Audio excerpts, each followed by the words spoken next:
Hey, I want to do something and talk about something this evening I think super important. And in a moment, I'm going to introduce up a panel. We're going to have a discussion around things like mental health and stress and all those kind of things. Just to set it up, I want to talk about when life bites. Turn to the person beside you and say, when life bites. Maybe you've been bitten, quote unquote, by life before. It's when something happens that hurts. Maybe you feel disappointed. Maybe it leaves you feeling stressed. Maybe it actually sends you into a season of grief. Man, who knows that sometimes life can actually bite. Sometimes it's fun and games. Other times life actually bites. But I think that the way we respond to how life bites is actually a massive part of our witness to the people that are around us. And I want to read a story from Paul this evening. It's one of my favorite stories. Basically, Paul is in a shipwreck. His ship sinks. They get ashore. It's, Paul, just another day for Paul, really. He's like, yeah, my ship sunk anyway. So they're on the beach. They're basically building a fire, and we can read about it in Acts 28. It says they built a fire because it was raining and cold, and Paul gathered a pile of brushwood, and as he put it on the fire, a viper, driven out by the heat, fastened itself on his hand. When the islanders saw the snake hanging from his hand, they said to each other, "This man must be a murderer, for he escaped the sea, but the goddess of justice has not allowed him to live." They're basically like, we've seen Final Destination. He's escaped death once. It's coming for him.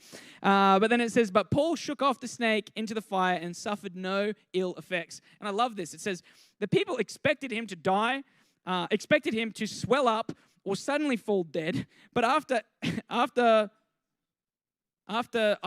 in my notes it says, after eating a long time, eating a long time and seeing nothing unusual. I think it's meant to say watching a long time and seeing nothing unusual happen to him. They changed their minds and said, he must be a god.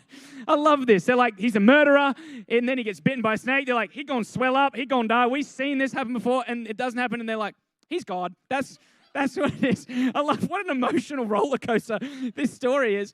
But the thought that stood out to me is it's interesting that he was bitten, but he wasn't actually, because of the supernatural power of God, he wasn't actually poisoned and he didn't die because of what happened to him. And I think in life, we can't actually stop life from biting us. It's just a matter of life. If you live on a broken planet, there are going to be things that happen that hurt you. But it doesn't actually have to poison you and kill your future and kill your vision. You can actually get through those things and come out stronger on the other side. And not only that, it's going to cause people who are watching to say, wow, there is more to this person than actually meets the eye. There's something going on here that I don't understand. People might not look at you and go, well, Geordie, he's God. They might not do that, but they say, man, there's something different about this guy. So with that being said, we're going to have a discussion about how do we actually respond when life bites. So when we feel disappointed, when we feel hurt, when somebody lashes out at us, when we work in customer service and somebody unloads all of their trash from the week on us, when we're answering phone calls at work and we get abused, how do we actually deal with this kind of stuff so it doesn't go on to actually poison us and poison our future? So with that being said, I'd love to invite our panel to the platform this evening.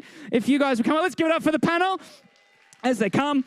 We've got some amazing people joining us. We're going to have a seat. We're going to comfy in the lounge room as I introduce these people. So we have got Pastor James Lush on the end here. Let's give it up for James. We all love James. And up until recently, James actually ran basically all of our pastoral care within New Hope. So a lot of experience with people going through pain and challenge. We've got Sarah Trodson with us this evening, who is a life group leader, amongst other things, the business director of the church, working in, I guess, quite a lot of stuff on your plate, and also spent a lot of time working with people through interns and stuff like that. Let's give it up for Sarah. We've got Andy with us this evening. Let's give it up for Andy. So Andy is actually currently in the Queensland Police Service, and he's also a member of the Australian Defence Force. So somebody who I'm really excited to hear what you have to say about these kind of things. Let's give it up for Andy. And we've got Mel. Mel, can you introduce yourself? Because you've got some titles that are awesome, and I'm going to mess them up. So would you introduce yourself?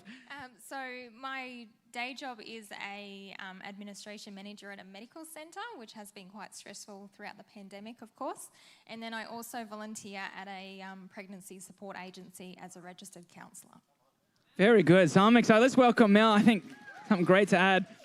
And honestly, our hearts go out to anyone who's working anywhere in the medical industry at the moment. Talk about stress and pressure. I'm really excited to hear what you have to say, because I think a lot of us are going to relate to that who work in stressful environments. So what we're going to do, we're going to interview these guys, and we're going to get thoughts from these guys is how the night's going to roll.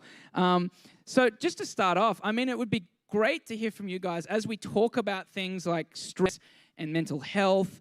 Are there any kind of analogies or concepts that are kind of helpful to have in our mind as we deal with these things? Yeah, so I guess one thing that I've learned mainly from coming out of the ADF is we use this expression of a cup. You've got like a stress cup, right? And imagine just a glass of water, and there should be some stress in there. There should be some water in the cup, because that's what gets you out of bed in the morning, makes you pay your bills. You've got that stress of life, right? That's normal. And then you add some relationship stress, and then you add some financial stress, and then you add whatever else is going on in your world, and your stress cup fills up. And what happens is when it gets full and overflows, you have a natural reaction. It's that fight or flight reaction that you've all would have heard of. That's what happens. Basically, you've got too much stress in your cup. You don't know how to deal with it. So you're going back to this autonomous reaction of fight or flight. And I guess that reaction's very individual and very specific for you, but it can also be trained. And that's what, I guess, in specific industries such as the ones that I've been in, that's what effectively happens to you, is you're trained to react a particular way when that stress cup overflows. And most of the time it's a fight response. So most of the time it's quite violent, which is great in those professions, but not so much in the real world. Not great when you're dealing with the cashier at Coles. 100%. It's not great. Mel, I don't know if you can speak to, what are some of the tells maybe of, and how do we go about identifying when our cup's actually filling up? Because I think that's is that a helpful analogy for everyone? We've got this cup that everything we're doing in life can be either adding to this cup. I've also heard the analogy of it's like a septic tank. If it just goes in, you're going to end up with a problem. There actually needs to be an outlet or an emptying of the cup. But before we get to that, how can we actually tell? What are some of the things that add to our stress cup? Yeah, that's a really good question. So it's definitely individualised. So one of the things that I really encourage clients to do, and I do with myself personally, I find it really helpful, is to actually practice a bit of mindfulness. And what that means in this scenario is that when you're feeling overwhelmed or stressed, is actually to pause and take a minute and just think about, where in my body am I feeling this stress? Because that can be a really good indicator of what's going on for you internally. So, for example, with me personally, if I'm feeling, at work, I'm just feeling overwhelmed, going, what is going on with me? If I actually take a minute to pause and go, where is this stress situated? And it might be in my shoulders. And if it's in my shoulders, I know that, okay, I've been staring at the screen for too long. It's just that telltale sign for me. And everybody's different. So that might mean actually just taking a 5-minute break, going to get a cup of tea and coming back, just switching off for just a moment. Or if I'm engaged with a patient at work who's quite abrupt or having that conflict, I often feel stress in my jaw. And I know that I'm about to react. So actually knowing where the stress is in your body can be a really helpful way to know what's going on for you, because sometimes in that moment when you are feeling stressed, it's so overwhelming, and like Andy's saying, it's almost that fight response, like you're not sure what to do. So just knowing where it is can be really helpful, and then understanding for you how you can actually respond to that stress. Yeah, I think that's so important. And you just talking about that, I know for me, when I get in a conflict situation, I definitely feel it in my face, I feel it in my jaw. And I guess that mindfulness is so important, just maybe to step back to perspective. Is that what you'd say? Just to bring perspective Absolutely. So the best way to describe it is and it takes practice. It's, you've got to sort of do it regularly to get to that point, but you become in observer mode. They call it observer mode. So rather than your problem being faced right at you, it's like you can actually start looking at your problem from above, giving yourself that time to respond rather than react. So it's creating space between you and your problem. And one of the best techniques to do that, that I found anyway personally, is to actually work out where in my body I'm feeling that and what that means for me. Yeah, I think that's super helpful. I don't know, Andy, have you got anything to add about that? Because obviously you're in the kind of role that often would require tension between people. How do you kind of deal with that? So along a similar sort of line, you've got to know what works for you. So I guess there's different ways that you can empty that cup, if we want to use that analogy. Hobbies are a massive one. What activities do you do normally in your life that take stress out of you? For me, there's a couple of things. One is I play rugby. Okay, so that's my, I guess if you want to call Get the aggression out. That's my violent expression of getting rid of stress. Yeah, and that's really helpful for me because it serves a lot of purposes. So it helps with your fitness. It builds relationships with other people. And it also gets that stress out of you, any sort of physical activity like that, whether it's for you, whether it's going to the gym, whether it's a team sport where you can interact with other people. Whatever works for you, figure that out. And then the second one for me is music, which is calming. So I guess I've got both ends of the scale there. And then I just have to be able to figure out through that mindfulness, what do I need now? Do I need a little bit of aggression? Do I need to get that element out? Or do I need to do something that's calming on the other end of the scale? Yeah. So, and I mean, bass lines were very calming this evening. Andy up on the bass, so good. I don't know if either of you guys want to talk to that. I don't know if you've kind of experienced that or seen that. Yeah, I think that's fantastic where you're talking about acknowledging that you have a cup in the first place and acknowledging what your cup looks like. I think sometimes we fall into the trap, and I've seen people fall into the trap of thinking, well, they can handle that, so surely I can handle that. Yeah. And they see people and that works for them, so surely that's going to work for me. But acknowledging and having that self-awareness, like I said, mindfulness to go, well, this is my cup. This is what fills my cup. This is what stresses me. And this is how I empty the cup. And acknowledging that it's going to look different for you than to what the person next to you. And even I found, like, once getting married, how my cup is totally different to my wife's cup. And how we deal with our stresses cups is also totally different. And just recognizes that I need to have that awareness to go, all right, this is what it feels like for me. This is what I know I need to do to unwind and to relax and to let a lot of that cup out so that I can take more on. Yeah, I think that's great. And a great thought about marriage, hey, like recognizing that we deal with things differently and giving your spouse the space to actually be able to empty their stress cup as well. We're talking about things like hobbies, which I think is great. So I think it's so important to have something where you do kind of empty your cup a little bit.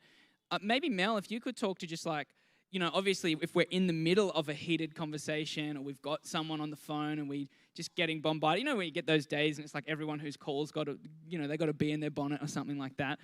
Obviously during work, we can't just say, hey, boss, I'm going to duck out, play a game of rugby. We can't pull the guitar out in the office and have a bit of a strum. Like, is there any kind of stuff that we can do, like, in that moment, or even if we've just got such a packed life, what are some simple things we can do to empty our cup? Yeah, sure. So I'd speak two things into that. The first thing I want to bring an awareness to is there's a difference between emptying your cup intentionally and numbing. So something like numbing might be scrolling through social media, binge watching TV. If that's what you need to do unwind, that's fine. But just be aware that numbing in that sense is often going to leave you feeling more tired, not as motivated as you would be if you were intentional about emptying your cup. So like Andy's saying, going to play rugby, that's connecting with people, that's physical, that kind of thing, being intentional in that way will actually leave you more relaxed, more excited about life, rather than numbing. So just be aware of the temptation to numb because it's a lot easier to numb. Yeah, and you mentioned when we talked about this earlier this week, like sometimes those things can look like more effort. Like when we're tired, it's like I just want to sit down and scroll, or I just want to turn on the Xbox, and maybe it takes more effort to go out and do some gardening. But it's amazing when you do it, how much more energized you feel afterwards. So I think that's a fantastic point. And the second thing you were going to say? Yeah, and the second thing I was going to say was just with people who are aggressive, or you're just having trouble with somebody in a conflict situation. I think for me, the biggest thing is just recognising that there's always a story behind the story. So if somebody's upset with you, somebody's angry, somebody's blaming you for something that's not actually your fault, chances are they're going through something that is making them feel that way. Now, that doesn't mean that they can walk all over you. You've got to have your boundaries, but recognising that there's always a story behind the story. So, for example, with patients at work, they're upset with us for something. Well, they're at the doctor's because they're unwell, or a family member's unwell. So they're stressed as well. So just recognising that there's a story under the story can be really helpful and help you to tap into your compassion and empathy. Again, it doesn't mean that you allow them to walk all over you. However, just recognising that can be really helpful, because suddenly you've gone from wanting to just react and yell straight back at them to go, okay, well, what's going on for this person? It looks like they're having a really bad day. How can I bring a bit of light to the situation? I think that's super helpful. I think it's important for us to hear as Christians too, because I think, we believe in a loving God and a gracious God, and sometimes it can lead us to feel like I have to let people walk all over me. But I think that word boundaries is so important, that I can actually set boundaries. I can actually be firm and loving at the same time. It doesn't have to be a contradiction. That's great. Sarah, did you have any thoughts on that? I heard you nodding, or didn't hear you nodding. I could tell you were nodding away in the background. Just some really aggressive nods. I definitely felt attacked about that scrolling on social media thing. So I'll put my hand up so you guys don't have to. But I think that that's a really valid point, because I think a lot of the time we think something is restful when it's not. And then we get frustrated that we spend the time to do that, but then we're more tired, and then we're more tired, and then we're more tired, and you end up in this cycle. And I know for me, I've tried it once where I was like, no technology after this time, I'm going to paint or read a book or do something good to me. It was the best week of my entire life. And even though I know that, it's funny that I'll pray to God to help me with the stress, but I won't always actively do something that's going to help me with my stress. So it's a good reminder, like, it is actually a lot of the time, well, a lot of things are in our control to mediate, to help. There's a lot we can actually do when it comes to stress. Yeah, I mean, and that seems like a common theme tonight, is understanding you and your body and what your reaction is, what empties your cup, what fills your cup. Something for some people that might not be stressful is actually really stressful for other people. And so understanding yourself, I think that's super important. I wanted to take a moment tonight, just because I think you guys have got a very unique perspective on this, just to speak specifically about grief and grieving. I know in your role, Andy, you would see probably experience a lot of secondhand grief where you're around people that are grieving. I know I've been in that position before and found it, kind of difficult with how do I deal with this, because I'm not directly impacted by it, but now I'm actually carrying something. And I'm sure all of us here have probably had an experience of grief where maybe we lost someone close to us, or even just disappointment to the level that it's actually led to kind of you grieving, maybe the end of a relationship or something like that. Have you guys got any thoughts about how do we kind of deal with grief specifically? Yeah, I guess if you're experiencing it, again, it's going to be a very individual experience. They talk about stages of grief and things like that, but it's going to be real specific for your circumstances and where you're at in life and what it is that you're going through. I guess if it's secondhand grief, which is probably what I experience more often than not. I guess I could say a couple of things about it, but I guess two things is there's a big difference between empathy and taking on someone else's grief. And that's really important, because being in that situation where you have to be there for somebody, that's going to add stress to your cup already. Why take theirs and put it in as well? You don't need to do that. You can show empathy and be there for someone without taking on their emotion. And I guess the second thing in that aspect too, I guess you sort of touched on, is what works for you might not work for them. And sometimes you could have the best intentions and really be adding to their cup. You might put pressure on them. And even if we bring it back to this and you talk about, just give it to Jesus, just even comments like that, and you're 100% right, that's the thing to do, but maybe that person can't hear that in that circumstance, and you just need to be there, because you making a comment like that might make them feel like they're not faith-filled enough, or, they're doing something wrong, and that's filling their cup up even more. So being there, not taking it on, and knowing where to, instead of trying to fix, to create space where that person can fix and where that person can empty their own cup, because that's what they need to do. I think that's so great. Hey, that's really helpful. I know that actually Denny is up here. He ran a course for us through Lifeline recently called Accidental Counselor, which is basically what happens when somebody does unload some stuff on you and you find yourself in the position of a counselor without being actually a qualified counselor.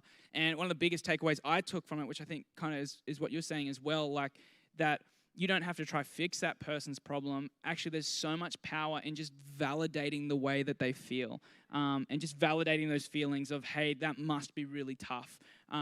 Hey, that must be really disappointing for you. I don't actually have to take on the pressure of I need to fix this person's problems. Often it's so helpful just to validate the way that somebody feels. So I think that's great. Mel, have you got anything to add to that thought, just of maybe grief itself? Yeah, I think exactly what you're saying. The word validate's really important. So like Andy was saying, it's so tempting to want to fix it because you want to see the best for them, but that's often not helpful. So to have a helpful conversation is just being there. It's letting them know that what they're feeling is absolutely understandable. It's okay, whether that's anger or sadness, disappointment. It's okay. You're there for them. Whatever they need, that you're there. So absolutely just echoing what you've said. Yeah, great. And I mean, I think you guys made a comment this week as we were talking about it, about how to have a helpful conversation with someone. So whether it's that there's someone else is stressed out or someone else is grieving, I think a great thing for us as followers of Jesus is we have a heart for people. We actually really care about people and we really want to help people. So I think it'd be good to have, maybe if you guys have a few thoughts, maybe you've already shared a couple of them, but how do we actually have a helpful conversation with someone who's doing it tough?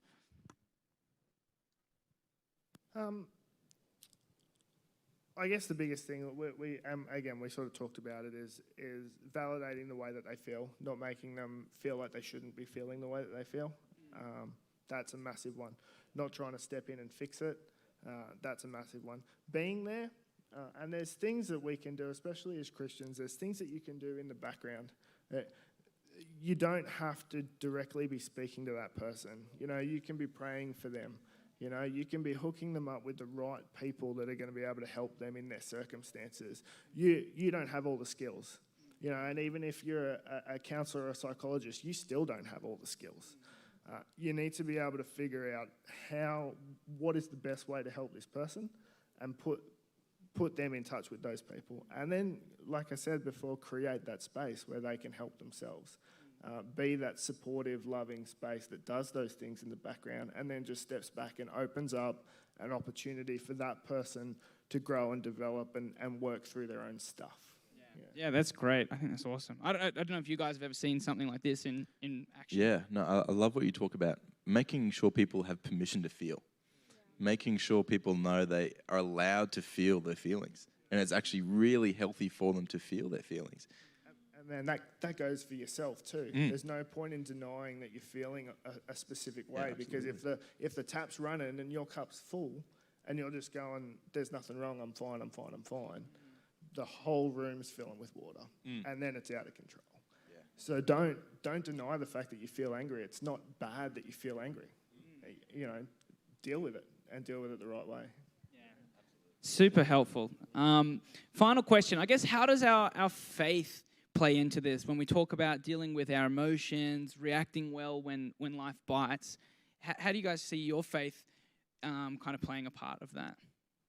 Well, Andy actually talked on Tuesday, if you want to sort of start off, Andy, just about the anchor. I thought that was a really good analogy. Yeah, so some of the things you hear, especially if you've been coming to church for a little while, is there's a lot of cliches that get thrown around, and you hear it a lot. They're cliches because they're true, right? So that having your faith as an anchor is massive. So if you think about an anchor of a boat, and that boat starts to drift, if that anchor's in something soft, it's not solid, the anchor drifts with you and all of a sudden you're over here, right? But if that anchor's in something solid, you might drift a little bit here, you might drift a little bit there, but then when you step back and you look at a bigger picture, you really haven't gone that far. Yeah. You might feel like you're in a bad situation, but that anchor's holding you a lot closer than what you really think it is.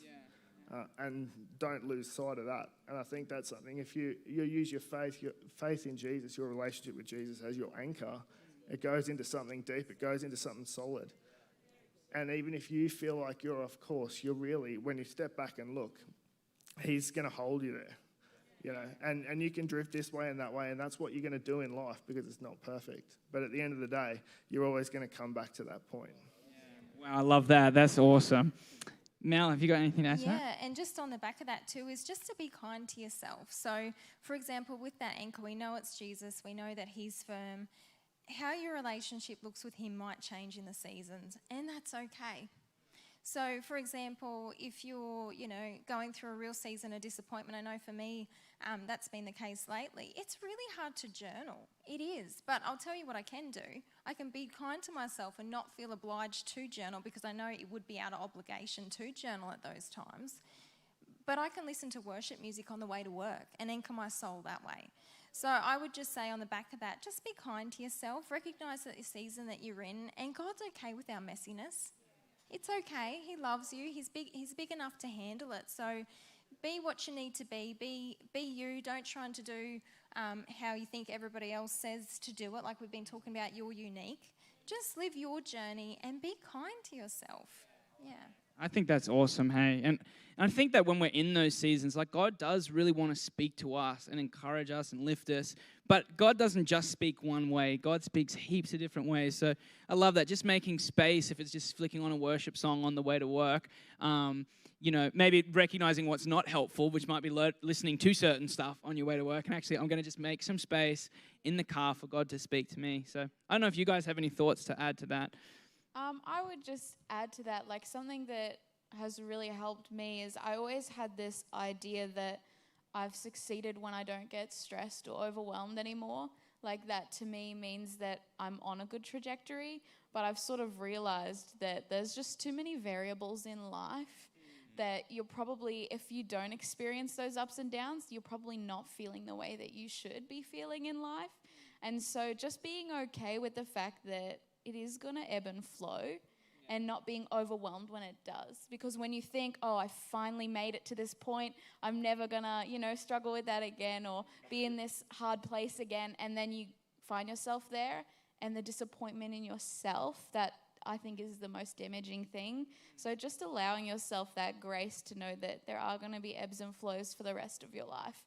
That's unavoidable, and that's okay, but you get stronger, you move into different areas, and just giving yourself that grace. Yeah, that's awesome. James, you got anything to add to that? Yeah, I think the whole seasons thing is absolutely key. Just recognizing that there are times, when life is going to be fantastic, and there are times when life is going to be more difficult, and that's just life. It goes through seasons, and recognizing that when you're in a season, it's not what your life is going to look like forever. Recognizing that if you're in a tough season, this is not what my life is going to look like for the rest of my life. It will be a moment, it will be a time, and we will get through this. And God is close to the brokenhearted, and God is really with those people. And I've seen time and time again, people going through the hardest stuff. Walk the journey with people who are going through unbelievably difficult things. Young mums who get terminal illnesses, and people who've diagnosed with things that they're just like, there's no way out of this. And you talk to those people, and you talk to people who've gone through the toughest things, and it's almost like they know Jesus better than anyone else because they've got close to him. And they've gone those tough moments. And there's tough moments when you press into Jesus, when you really see his face. I really believe God speaks to people in those times and reveals himself to him in a way that you almost can't see Jesus unless you go through those tough times. And I just want to encourage you, if you are in a tough moment, Jesus is there with you. He's right there, and he wants to show you who he is and what he thinks about you and what your future is like. And if you haven't gone through a tough season, Jesus is with you too. Yeah. He's not with you because you're not in a tough season. That's important. Yeah, I think that's good. It's actually okay to be in a good season, just as it's okay to be in a tough season. Hey, well, I think that's super helpful tonight. Why don't we give it up for our panel? Been so good. You guys can go grab your seats. And so I just want to encourage us with that. I think that's such a good thought to leave it on. Hey, whatever your season you're in, God is with you. God is close to you. I love that promise in Romans where it says, we know in all things God works together for the good of those called by him. That doesn't say in the good things God is working, in all things God works. And it's amazing how when people go through a challenge well, deal with these things well, they actually come out stronger on the other side. And the final thought I just want to leave us with as we finish up tonight, like I said earlier, this is a massive part of our witness. I think that people are actually watching us to watch how we respond when these kind of things happen in our life. And actually such a powerful part of our testimony is the way that we respond when things aren't going as planned, when things are a little bit tough. I think the people around us are actually watching. And it leads them to ask questions when we respond well about there being something more to life than just what we see. When you're able to get off the phone to an abusive client and respond well and it not ruin your day, that says a lot about your faith. And not putting pressure on you have to respond a certain way, but I just think it's important to keep that perspective of when I respond well, it actually lifts up the name of Jesus and it causes people to look to there must be something more than this because they're responding in a way that I could not imagine. So good. Hey, why don't we stand together? I'd love to pray for us just as we finish. Sorry that we've gone a little bit longer tonight, but I think it's really important that we have these conversations. And so I'd just love to pray for us just as we finish. Jesus, we just thank you that you are our anchor, that in good times and the hard times, God, you help us to stand firm. And even though we might sway and move at times, you're always with us, you're always for us. And God, I just pray that you would help us to understand and to really be able to look at ourselves and reveal to us what adds to our cup, what empties our cup. Help us to learn to respond well when life bites, because we really believe that with you and with your help, we don't have to be poisoned by it, but we can actually move forward and be strengthened by the challenges that we face. In Jesus' name, amen. And hey, just as we finish, we've talked about a God who loves us, who's an anchor for our soul. Maybe you've never made a decision to follow him. I just want to encourage you that he's got a plan and a purpose for your life as well. He wants to be that firm foundation that you can build on. He wants to take your story wherever it is and begin to write an even more beautiful story. He wants you to live the kind of life that you only ever imagined that you could live. And you get that just by making a simple decision of, Jesus, I want to follow you. Might look like saying a little prayer in your heart of, Jesus, that's me. I want to follow you. And it's the best decision that you will ever make because God has got an incredible future for you. So if that's you making that decision tonight, Matt's going to come and tell you a little bit more about what you can do. Let's thank Pastor Levi. Let's thank the panel as well. How helpful was that? Man, dealing with difficult things can be tough, but there's always a way through.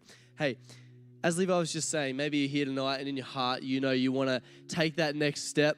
You want to, whatever that looks like for you, whether that's following Jesus, whether that's finding out more, whether you're here with us in person or online, we would love to get some information that we really believe will be helpful to you into your hands. So you can come and see us at the Connect Hub after the service. We've got a copy of Scripture, a Bible for you, and we'd love to meet you and answer any questions you might have. If you're doing that online, our host will put a link in the comments below, and our online host will talk to you guys about that.